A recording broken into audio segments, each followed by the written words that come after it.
every person is different and every case is different. And I think cookie cutter treatment needs to go out the window. We need to ask people, tell me what it's like to be you. Hello, welcome to The Seasoned RD, a podcast connecting newer professionals in the field of eating disorders to those of us who have been around for a while. I'm your host, Beth Harrell, a certified eating disorders registered dietitian and supervisor. And I'm Abby Brown, a registered dietitian who is newer to the field. I think of myself as a well-seasoned cast iron skillet with wisdom and experience, yet always ready for something new. And I think of myself as an Instapot with innovation and a fresh perspective. This podcast brings both to the table to share ingredients, recipes, and techniques of past and present so we can all be our best for the future. The kettle is heating up. The skillet is on simmer. So join us around the table for true professional nourishment. Abby, ready to stir the pot? Let's do it. Wow. Before I introduce our amazing guest today, I've been sidetracked and I need to tell you something. This was recorded a bit ago, and there's a moment in here that was hard for me to hear. I debated if I should edit it out. Was it a vulnerable moment for me? Yep. Was it a dietitian moment? Maybe. Was it an ED RD moment, an eating disorder registered dietitian moment? Definitely yes. And the only reason I was able to have this moment is because of my guest, Dr. Kari Anderson. It is easy for me to become kind of mush in her care with her vast experience and her huge message of love. So she brings to us her secret sauce and teaches us how to allow our clients a state of safety and a state without fear. And we can create this therapeutic connection and how we're going to get the most out of our care. She gives us tips to do that. She sees in a body a state of fear or a state of love, and how if we bring in preconceived ideas because of a diagnosis, that can go awry. So tell me what it's like to be you. Dr. Kari Anderson is an author, counselor, coach, teacher, and supervisor for those seeking help understanding disordered eating. Having specialized in eating disorder treatment for 30 years, Kari has positioned herself as a respected clinician and leader in the field. She earned her doctorate of behavioral health at Arizona State University in 2012. She co-authored the acclaimed book and workbook, Eat What You Love, Love What You Eat for Binge Eating, a mindful eating program for healing your relationship with food and your body. And I'm so excited. She released her memoir, Food, Body, and Love, but the greatest of these is love. And I am almost all the way through this book, and I couldn't highly recommend it more. Again, Dr. Anderson is someone who you can reach out to for individual supervision, or if you're working towards your certification supervision, or just if you need advice like I ended up needing in this section. Welcome, Dr. Kari Anderson. We are really excited to have you here with us today. I'm thrilled to be here. Thanks for inviting me. So just to start off, we have some icebreakers. So my first one for you is mountain or beach? Beach. Okay, there we go. Do you have a reason for that? That was a quick answer. Oh, I have this place I go to vacation in my mind. It's always the beach. One of my favorite beaches is in Hawaii, and where I got married to my husband in Hawaii, and I had my 10th anniversary in Hawaii. And there's this time on this North Shore that the waves were so big that it was so powerful, these waves coming in, but I had no fear. I just sat on the beach and just breathed it in. Yeah, no, and blue's my favorite color. So, Aw, that's beautiful. I love that. And then my second one for you is breakfast or dinner? It would be dinner. Okay. What's your ideal dinner meal? Oh, wow. My favorite is Thai. Ooh. I love a good curry, maybe with shrimp. I like green curry is my favorite. Yeah, no, I sometimes skip breakfast. Don't tell the dietitians on that. We're covering our ears. Okay, good. Yeah, I love dinner too. I don't know honestly how I would answer that question. I think I've got both of them. And then audiobook or paper book? What do you prefer? I like to hold on to the paper. Yeah. I like to hang on to it. And the other thing is I like to mark up in margins and stuff. And I've read some of my favorites recently have been audiobooks, and I hate it because I can't go back. I can't, it's really hard for me to revisit it.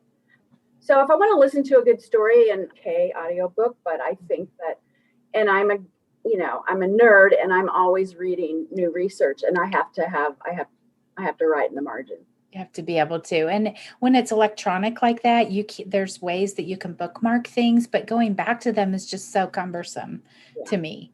All right. Well, we are dietitians, Abby and I are. This podcast is for all disciplines who treat eating disorders, new, been around for a while, either way. But I wonder if you could take us back to I don't know if it's your licensure exam or what is the big exam for your background. Is it a PsyD? Remind me again. I always mess this up. I have a doctor of behavioral health, but I got DBH. Yeah, and the DBH I turned 50 around the same year. I decided to go back. So, but my master's, so actually it's a more recent, right? I got my doctorate. It was a late life decision, but I have been practicing for 30 years as a psychotherapist. My master's was in, 1991. That's hard. Yeah. So then I took a licensing exam after my master's, and I ended up in Arizona working at Remuda Ranch Treatment Center, which is no longer. In fact, a funny thing, and I'm glad I can laugh at it, is all the treatment centers that I have worked for in my life, starting with the Rader Institute in California, and then moving to Arizona for Remuda Ranch. And then I worked for Green Mountain at Fox Run. All of these programs are no longer in existence. So I hope that's not a reflection of me, but they are no longer around. All the treatment centers I contributed to and created programs for. But anyway, I don't think it has anything to do with my competence. I think it's just an interesting fact. Yeah, I agree. I think it's common for us to have our hands in lots of different, different buckets. So I would love to know a little bit more about what you did. Remind me of the name Green Mountain. What was that? Green Mountain at Fox Run. I went out there. Okay. It's my most recent treatment center that I created the program for, and that went out and created an all women's binge eating program, residential. It was based on a retreat model. And then we had an outpatient clinic that treated the binge eating. So it was a really fantastic program. Unfortunately, the owners decided to retire and didn't want to keep it open. You know that all the binge eating programs that have been exclusively for binge eating have now closed. It's a sad thing, but the FitRx in Tennessee closed, then Green Mountain closed, and then the program that ERC had, the Better program residential, has also closed. And so it just kind of shows that binge eating disorder is not something that's really supported by insurance, even though that was the intent when they made it, a diagnosis in the DSM in 2013. I think so it could get some equity in terms of treatment, but I don't think it has. You talked about the different programs for binge eating disorder, and you also mentioned the DSM. And just to make sure that everyone knows what that stands for. Diagnostic Statistical Manual. Wait, you got me on one of those days. That's all right. It's a DSM. So it's the manual that therapists and doctors, mostly therapists, right, use to diagnose eating disorders and any mental health disorder. Any mental. Yes. Yeah. Any mental health. And the most recent one was the 2013, and that's where binge eating disorder was recognized. Yeah. It had been something forever, like you said, that it's just recognized in 2013, but you have a story that you'll share with our listeners here in a little bit, that it wasn't recognized years ago and how that impacted your work and your personal life. So, okay. So how did you get into the field of eating disorders? I got into the field of eating disorders and with my own recovery, which is a lot of people's story. I was actually a exercise physiologist. I was a athletic director at a women's college in Los Angeles, a small women's college, and I ran it was a very small women's college, so I ran the PE department, the athletic department, and the wellness program. And I saw a lot of eating disorders in a women's college in the athletic department. And at the same time, I finally got treatment for my binge eating disorder. At the time, it wasn't considered that. There wasn't a diagnosis. I actually remember being treated for, at that time, non-purging bulimia. But I was the fattest one on the unit, and I was everybody's worst nightmare. So I had an experience of being treated. And at that time, we treated eating disorders with an addiction model. And so I transitioned out of that program into the OA program. And it was in Los Angeles, and Los Angeles was the capital of Overeaters Anonymous. So that's how far we really have come in terms of how I was treated. I mean, and I was put on an exchange program diet, of course, so we know so much more about that. But I decided that I needed to not only be concerned about people's physical health, but I needed to be concerned about mental health. And so I went in and got my master's right after that, and went right into an internship with an eating disorder treatment center. And that is all I've done. I have specialized in eating disorders from the time I got my master's and my license and through to today. And then about 20 years in, I got my doctorate. This is so fascinating because there's a lot, like you mentioned, there's a lot of people who start either in the fitness world or the diet industry and then move into eating disorders work. And then also you talked about the addictions model and using that for eating disorders. Can you kind of walk us through what was available for you in terms of resources as a clinician back then and sort of, I'm going to say, thankfully, what we've learned over the time that we can then start from today? Absolutely. Well, I spent 5 years treating eating disorders in California using the addiction model. And I moved to this wonderful place called Bermuda Ranch in Arizona and became a primary therapist there. I ended up staying 15 years at that program. But one of the things is that program was so great was its training program. In fact, there are therapists and dietitians all over the United States that were trained through the Bermuda Ranch program that I meet today. And we immediately started using cognitive behavioral interventions. The first thing that happened when I got there is that they sent me off to be a trainer, kind of a train the trainer in dialectical behavioral therapy. So I started in 1995 there. Okay. And so that's when DBT was starting to emerge into eating disorder treatment. Pretty soon, everybody was doing it. So that was the first of what we call the mindfulness-based cognitive behavioral therapies. It's considered a third wave cognitive behavioral therapy because it's mindfulness-based. That's what a third wave means. Then what followed, of course, after that is ACT that a lot of people are using, MBSR, which is the Kabat-Zinn programs. So mindfulness really started much before 95, but that's when things started to hit the eating disorder treatment, that we realized that the most evidence-based treatment would be cognitive behavioral. Mm-hmm. Interesting thing about that is, as I have, been in the field, we're becoming much more body and somatic focused. Cognitive behavioral therapy, even mindfulness-based cognitive behavioral therapy, is very, very effective. But I think what we're finding is that we need to integrate our nervous system and understand we talk about now interoceptive awareness. We talk about the felt experience. especially when we get into, some of these newer recognized eating disorders like ARFID, I mean, these can be very sensate oriented. Even we have a lot of trauma backgrounds that affect the nervous system and the way that we experience the world and our bodies and how we experience food.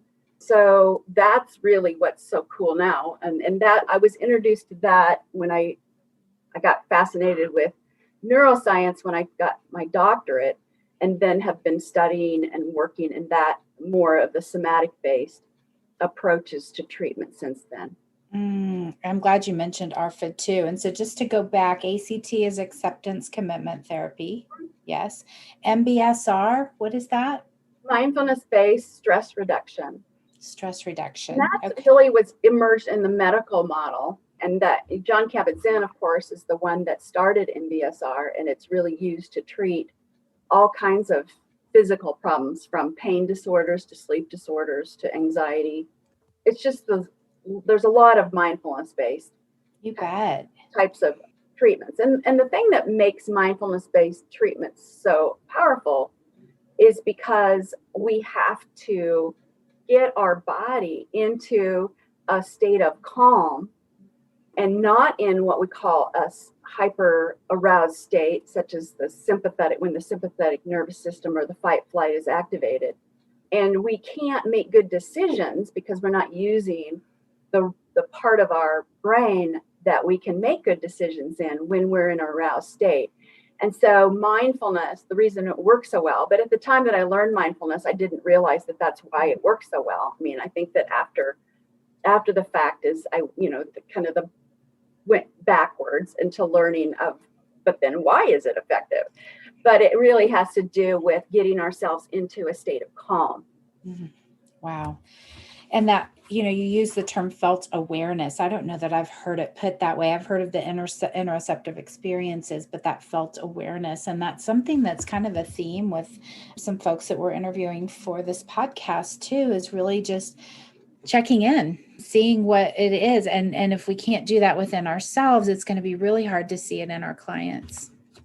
Yeah, part of Stephen Porges' work, and he is the polyvagal theorist, but part of his work was with a woman named Sherry Geller, and she wrote some books on the therapeutic alliance, or the relationship with the therapeutic relationship. And what we're finding is that if the therapist or the provider is not in a calm state, a regulated state, that we can't engage and connect with our clients because we can't co-regulate each other. Mm-hmm. So it's our job as a professional to co-regulate and to get our clients calmed down so that they can take in everything that we're working on. Otherwise, if they're in a hyper aroused state, then they're not connecting to us and they're not feeling safe in our rooms. And so therefore, we may have lost everything, right? Mm-hmm. They came in for.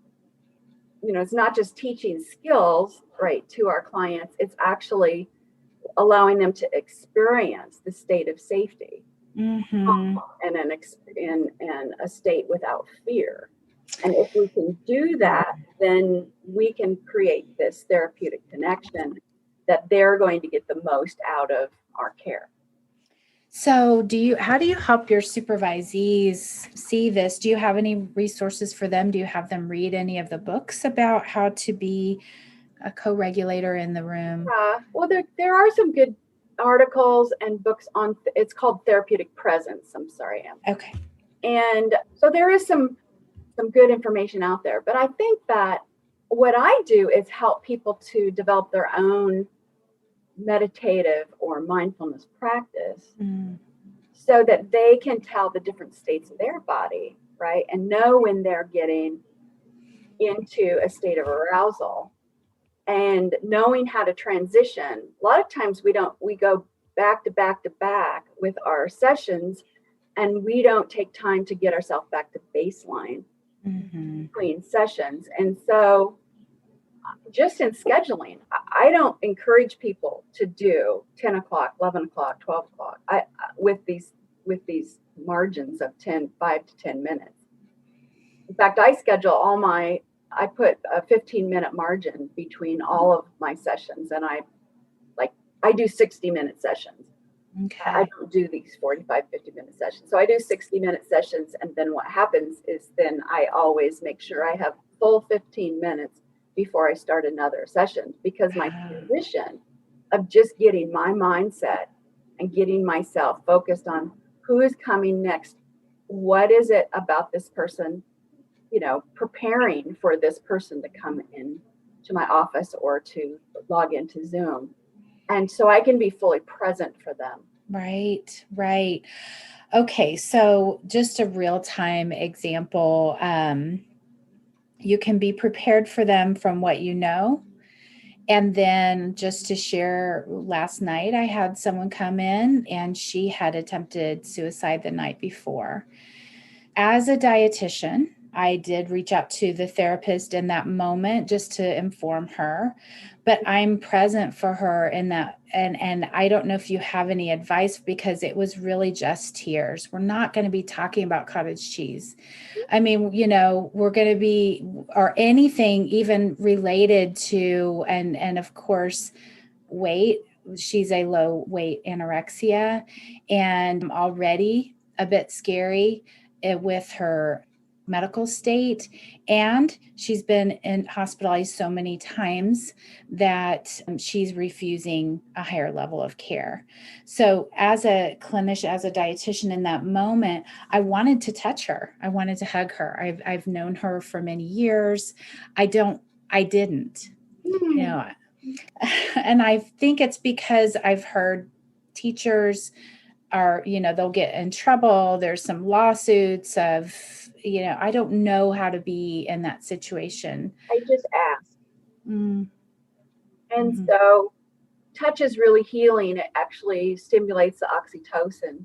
Any type of touching, even touching ourselves, or, having them touch themselves can actually stimulate oxytocin. So, the first line would be just exaggerated breath. I teach my clients how to sigh. I sigh in front of them. Yeah. I make noise. So I just go, right? And then you can regulate their breathing by your breathing. And then in terms of just, reaching out and asking, are you okay with a hug? Are you okay with touching? I love that. Knowing and they'll tell you. Most of the time they will. And so, and you can watch their body language too. So if they're not congruent, if they say, yeah, and then they have this flinch response, then I'm more careful. So okay. Very gentle touch. It's not going to be a big bear hug. I love that. Aren't really appropriate either. So I just touching. I really appreciate that. And that was my 2 minutes of supervision with Dr. Kari Anderson. And that brings me to something that you were talking about. So you have a book coming out really soon. And you have mentioned just earlier in this podcast, when we hit record, was something about a state without fear. But can you tell us about the title of your book and how love comes into that? Because the love that I wanted to share with my client, my heart was right with her. I love her. I love her as a human, as a person, not as a client. I really just have connected with her. I guess that's the word love I should use. But tell us a little bit more about your book. Great. Yeah, I'm so excited. This has just been a long process, but I'm so pleased with the result. Very excited about it. It'll come out in the end of June, early July. The book is called Food, Body, and Love, but the greatest of these is love. And what it is a memoir of my own journey from binge eating disorder as a teen in the 70s. And it was just failed dieting, right? We had absolutely no name for this at the time. And so it talks about my journey, both in my own experience and my recovery, but even more about my 30 years as an eating disorder practitioner and about how the field has changed so much, right? From the addiction model to the cognitive behavioral to now more neuroscience, body oriented, and how I learned through the changing of the field and moving and changing myself and my techniques as I moved through these 30 years, how I came to understand really in my own knowing of why I had an eating disorder as a child and how I ultimately healed. And so this is really a combination about healing eating disorders, but also about how, and I call the greatest of these is love. And the reason is that I believe that love is actually a state of, is the lack of fear. So I see the body either in a state of fear or the body in a state of love.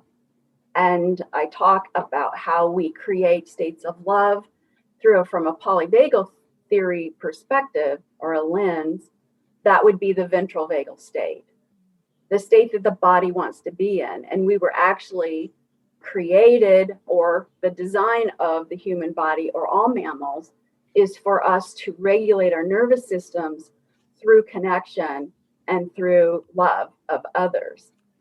We know that when we have these safe connections and we're not in a state of fear, that we are our best selves. That's what the whole book really is about, is moving from a state of fear, which I was as a child, had some traumatic experiences. You know, I call them mini traumas. Everybody has their own, and how my nervous system was altered as a result of that, and how I used food as a way to regulate my nervous system to the point where that attachment was so strong that I was relationship avoidant. And it talks about in my own healing process in my life of how I finally was opened up to relationships and letting people in and letting love in and ultimately letting God love me. And so there is a spiritual thread through that. So that's what the book's about. So at the time of this recording, it's not been released, and you have on your website, if you sign up for the pre-information, there's little tip treats along the way, but this probably won't roll out until your book is already available. So, but we want to make sure that we connect everyone with you and with your book when it comes out, because I was thinking as you were talking, Kari, I want that one in paper. There are definitely ones I like audiobook or Kindle. And that one I want to be writing in the margins, and I want to be going back into the polyvagal theories and the things that you've learned that you're so greatly putting in this one-stop place for us to learn. Oh my gosh, I can't wait for it to come out.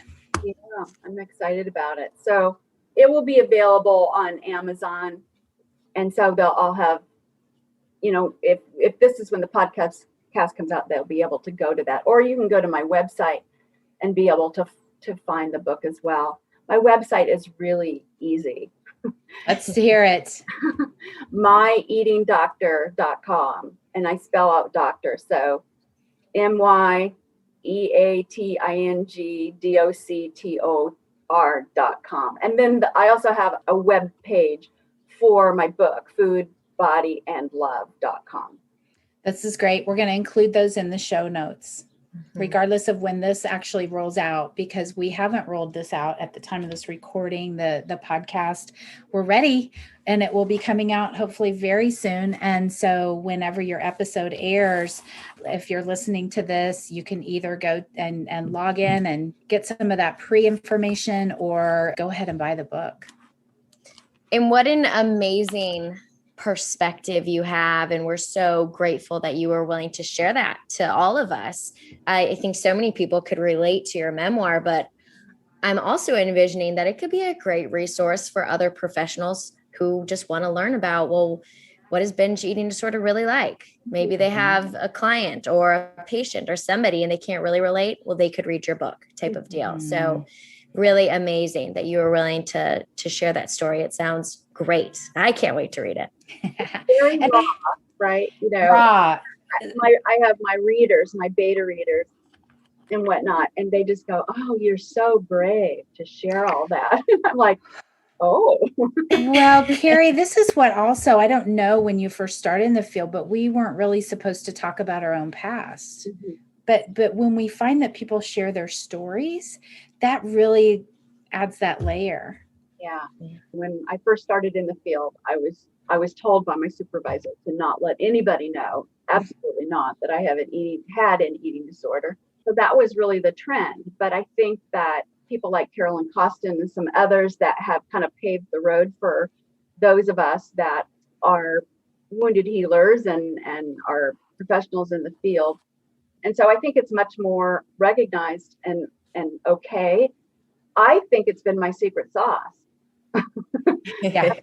I really believe, and that's why all the stories through the years that I've told my clients are in the book. And so I think that it's worked for me, and that's kind of that's my thing. And so speaking of, you mentioned your supervisor, but you are a supervisor now. How did you get into that?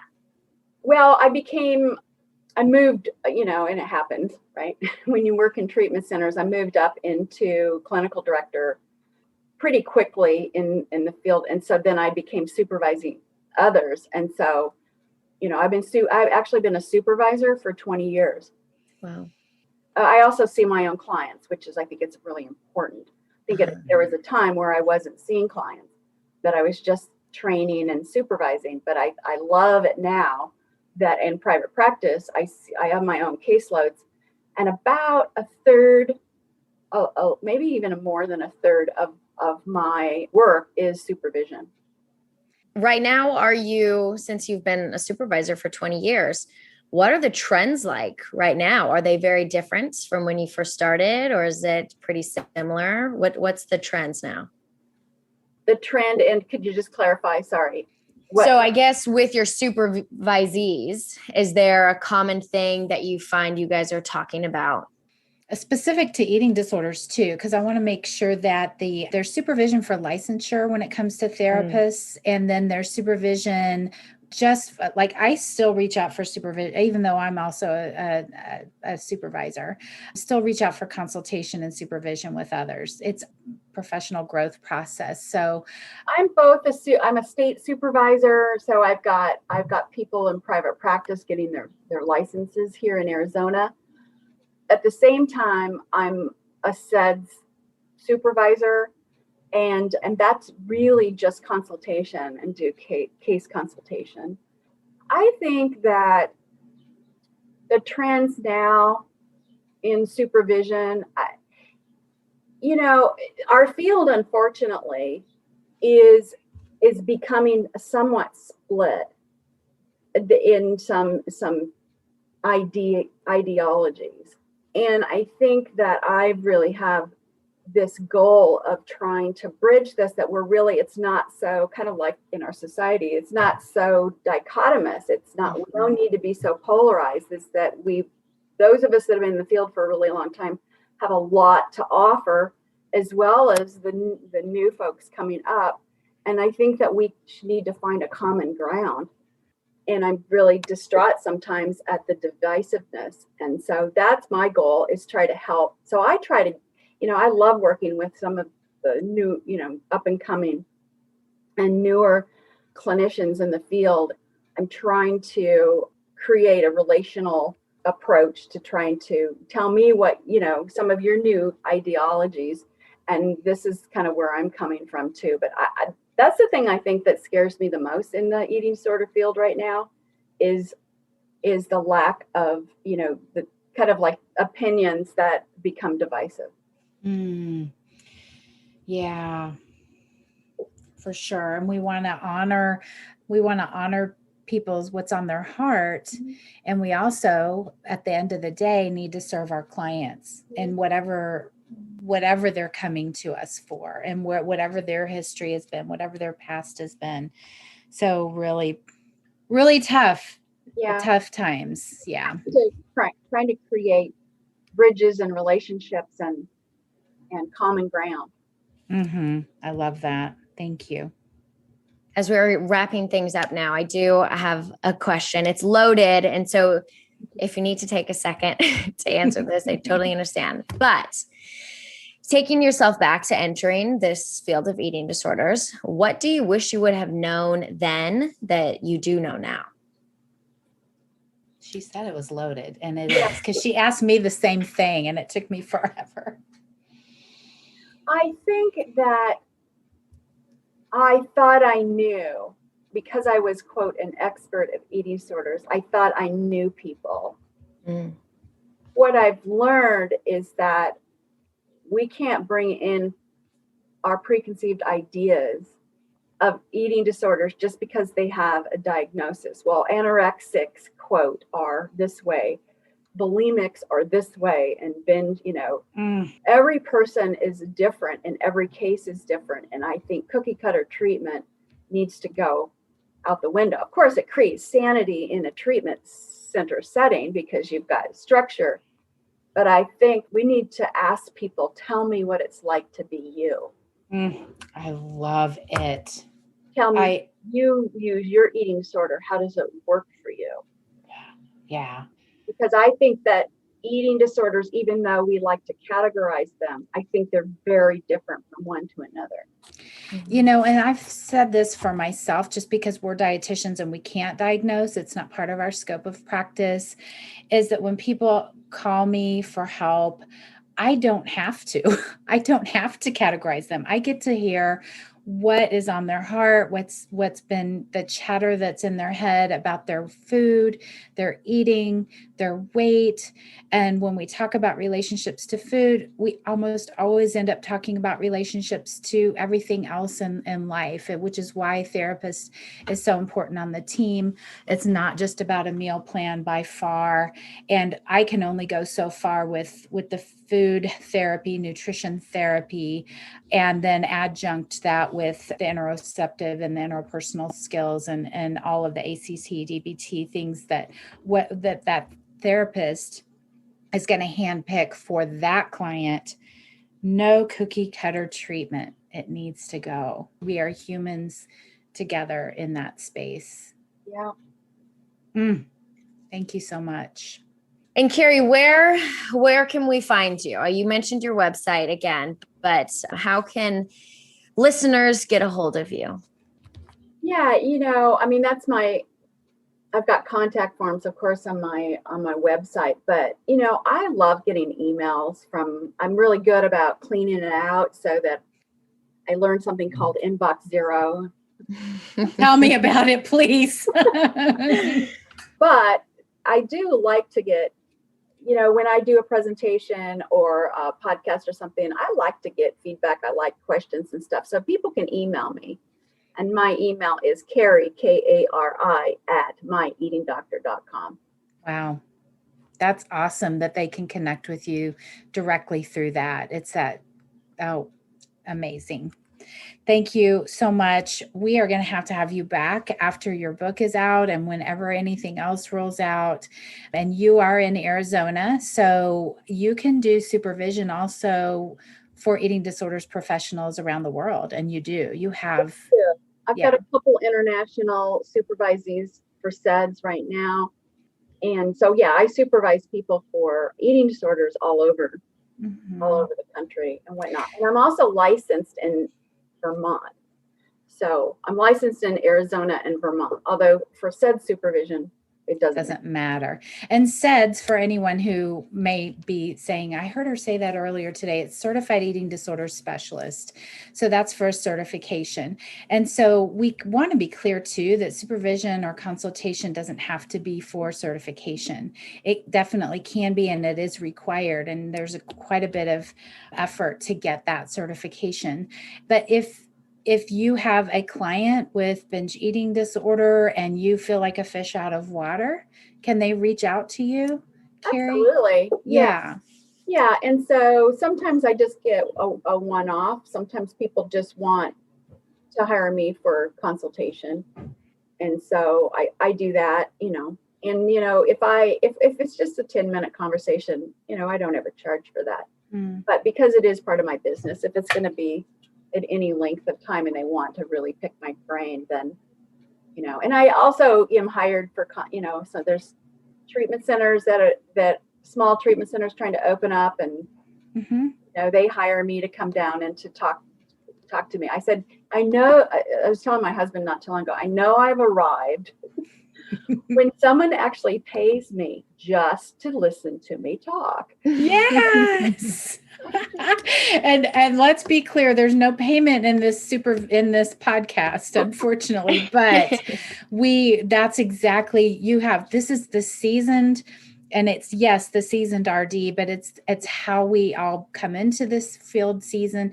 It's how we stay seasoned. And it's how, when we are well seasoned, that people will pay you to come in and talk. Yeah. Awesome. Let's lean on each other and learn from each other so we can grow together as professionals in this field of eating disorders. If you want to connect with me for supervision or membership with monthly content, please find me at bethharrell.com/professionals.